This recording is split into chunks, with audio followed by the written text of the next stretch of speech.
Big boss ಮನೆಯ lady fighter ಸಂಗೀತ ಶೃಂಗೇರಿ ಅಭಿನಯದ ಮಾರಿ ಗೋಲ್ಡ್ ಸಿನಿಮಾದ ಟ್ರೈಲರ್ ಇದೀಗ ರಿಲೀಸ್ ಆಗಿರುವಂತದ್ದು. ಸೊ ಒಂದೊಳ್ಳೆ ಪಾತ್ರದೊಂದಿಗೆ ಮತ್ತೆ ಅವರು ಬಿಗ್ ಬಾಸ್ ಮನೆಯ ನಂತರ ಅಲ್ಲಿಗೆ ಹೋಗಿ ಬಂದ ನಂತರ ಬಿಗ್ ಸ್ಕ್ರೀನ್ ಮೇಲೆ ಬರ್ತಿರುವಂತದ್ದು. ಸೊ ಯಾವ ರೀತಿ ಕಾಣಿಸ್ಕೊಳ್ತಿದ್ದಾರೆ ಏನು ಅಂತ ಅವ್ರನ್ನೇ ಮಾತಾಡ್ಸೋಣ.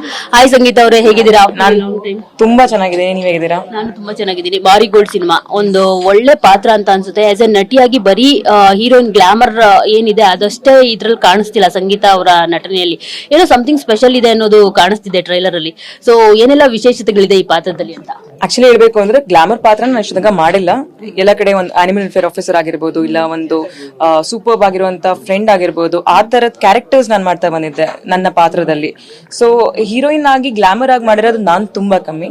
ಸೊ ಅದಕ್ಕೆ ನಾನು ಎಂಟರ್ಟೈನಿಂಗ್ ಆಗಿರುತ್ತೆ ಅಂಡ್ ಈ ಒಂದು ಪಾತ್ರಕ್ಕೆ ತುಂಬಾ ಒಂದು ಮೀನಿಂಗ್ ಇದೆ ಅಂತ ನಾನು ಈ ಪಾತ್ರನ ತುಂಬಾ ಇಷ್ಟಪಟ್ಟು ಒಪ್ಕೊಂಡಿರುವಂತ ಪಾತ್ರ ಇದೆ. ಇದ್ರ ಬಗ್ಗೆ ನಾನು ಏನು ಜಾಸ್ತಿ ಹೇಳೋ ಹಾಗಿಲ್ಲ, ಬಟ್ ಮೂವಿ ನೋಡಿದ್ರೆ ಖಂಡಿತವಾಗ್ಲೂ ಎಲ್ಲರಿಗೂ ಸರ್ಪ್ರೈಸ್ ಆಗುತ್ತೆ. ಏನಾದ್ರು ಫೈಟಿಂಗ್ ಆ ತರದ್ದೇನಾದ್ರು ಇದೆಯಾ? ಬಿಕಾಸ್ ಇದೊಂದು ರೀತಿ ನವಗ್ರಹ ತರ ಕಾಣಿಸುತ್ತೆ. ಏನೋ ಒಂದು ಫೋನ್ ಅದರಲ್ಲಿ 9 ಜನ ಫ್ರೆಂಡ್ಸ್ ಇರ್ತಾರೆ, ಆದ್ರೆ ಇದ್ರಲ್ಲಿ 4 ಜನ ಫ್ರೆಂಡ್ಸ್. ಏನೋ ಒಂದು ಅಂದ್ರೆ ಅವ್ರು ಹೇಳ್ತಾ ಇದ್ರು ಅವಾಗ್ಲೇ ಗೋಲ್ಡ್ ಮಾರೋದಕ್ಕೆ ಹೋಗಿ ಏನೆಲ್ಲ ಸೀಕ್ವೆನ್ಸ್ ಗಳು ಆಗುತ್ತೆ ಅನ್ನೋದೇ ಈ ಕತೆ ಅಂತ ಹೇಳ್ಬಿಟ್ಟು. ಸೊ ನೀವು ಅದರಲ್ಲಿ ದಿಗಂತ್ ಅವ್ರ ಹಿಂದೆ ಇದ್ದೀರಾ. ಸೊ ನೀವು ಆ ಪ್ಲಾನ್ ಅಲ್ಲಿ ಆ ಆಪರೇಷನ್ ಅಲ್ಲಿ ನೀವು ಇನ್ವಾಲ್ವ್ ಇರ್ತೀರಾ ಅಂತ ಅನ್ಸುತ್ತೆ. ಸೊ ಏನ್ ಸಂಬಂಧ ಹೇಳ್ಬೋದು ಹಾಗೆ ಗೋಲ್ಡ್ ಮಾರಾಟದ ಕತೆ ಅಂತ. ಗೋಲ್ಡ್ ಏನ್ ಅಂದ್ರೆ ಅದಕ್ಕೆ ರಿಲೇಟೆಡ್ ಆಫ್ ಕೋರ್ಸ್, ಬಟ್ ಕತೆ ಬಿಟ್ಕೊಳ್ಳೋ ಹಾಗಿಲ್ಲ.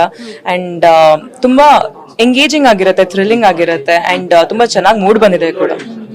ಜೊತೆಗೆ ಈ ಟ್ರೈಲರ್ ಅಲ್ಲಿ ನನ್ಗೆ ಸಿಕ್ಕಾಪಟ್ಟೆ ಅಂದ್ರೆ ನೀವು ಬಂದಾದ್ಮೇಲೆ ಏನಾದ್ರು ಡೈಲಾಗ್ ಬರ್ದಿದಾರ ಅದೆಲ್ಲ ಅಂತ ಅನ್ನಿಸ್ತು. ಅಂದ್ರೆ ಬಿಗ್ ಬಾಸ್ ಇದೇನು ಜೈಲಲ್ಲ, ಬಿಗ್ ಬಾಸ್ ಮನೆಯಲ್ಲ ಅನ್ನೋ ಒಂದು ಡೈಲಾಗ್ ಬರುತ್ತೆ. ಜೊತೆಗೆ ಕಾಗೆ ಹಾರಿಸ್ಬೇಡ, ಡ್ರೋನ್ ಹಾರಿಸ್ತಿದ್ಯಲ್ಲೋ ಅಂತ ಒಂದು ಡೈಲಾಗ್ ಬರುತ್ತೆ.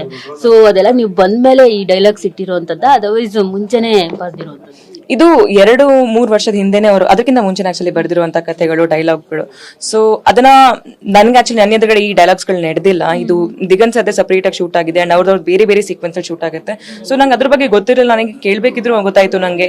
ಆಕ್ಚುಲಿ ನಾವೇನೋ ಶೂಟೇ ಮಾಡಿಲ್ಲ, ರೀಶೂಟೇ ಮಾಡಿಲ್ಲ. ಸೊ ಇದೆಲ್ಲ ಸಂದರ್ಭಕ್ಕೆ ತಕ್ಕಂತೆ ರಿಲೀಸ್ ಆಗ್ತಾ ಇದೆ ಅನ್ಸ್ತಾ ಇದೆ ನನಗೆಲ್ಲ. Like ದರ್ಸ್ a right time for everything ಅಂತ ಹೇಳ್ತಾರೆ. ಸೊ ನನಗೆ ಈ ಟೀಸರ್ ನೋಡಿದ ತಕ್ಷಣ ಅನ್ಸ್ತು, ಅಯ್ಯೋ ಇದು ಯಾವ ತರ ಸಿಂಕ್ ಆಯ್ತು ಅಂತ ಅನ್ಸ್ತು ನಂಗೆ. So really like miracle, right time release ಆಗ್ತದೆ.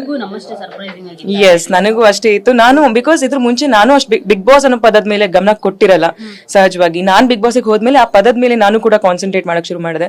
ಅಂಡ್ ಕೋ ಇನ್ಸಿಡೆನ್ಸ್ ತುಂಬಾ ಅಷ್ಟಿದೆ ಅಲ್ಲಿ. ಇವಾಗ ಡ್ರೋನ್ ಅಂತ ಹೇಳಿರೋದು ಆಗಿರ್ಬೋದು, but of course it's not related to ಅವರಿಗೆ. ಅದು ಡೈಲಾಗ್ಸ್ ಅವಾಗ ಹಂಗಿರ್ತಿತ್ತು. ಸೊ ಇವಾಗ ಸಿಂಕ್ ಆಗ್ತಿದೆ ಅಂತ ಹೇಳ್ಬಹುದು.